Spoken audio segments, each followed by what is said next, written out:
incredible story, a 37-year-old Ohio man who came back from the dead. His heart stopped for 45 minutes. The doctors finally gave up, but his son simply would not. ABC's Alex Perez has his unbelievable story.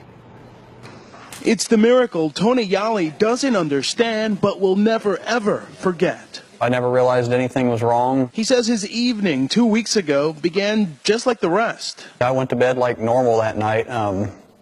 Didn't have any idea anything was wrong. Neither did his wife Melissa until she woke up in the morning. I could tell his breathing was off. Tried to revive him, wake him up. He would not wake up.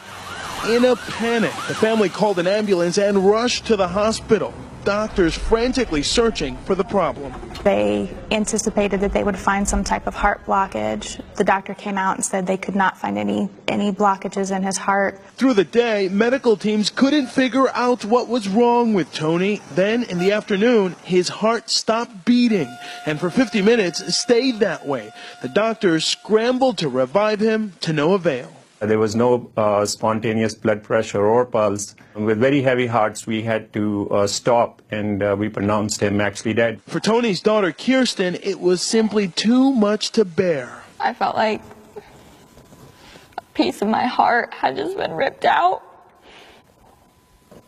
As nurses were preparing to take Tony to the morgue, Tony's son Lawrence, with a pastor by his side, stood right in front of his dead father. He began talking to him, refusing to accept what doctors had told them. I said, "Dad, you're not going to die today."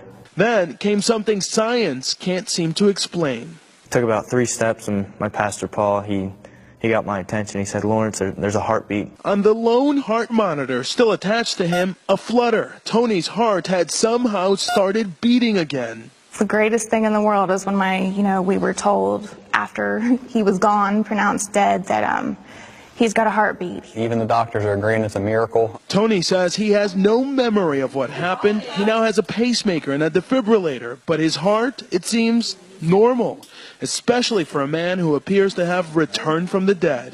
Nobody has any explanation except, I had a lot of people praying for me, and God moved that day. For Good Morning America, Alex Perez, ABC News, Chicago.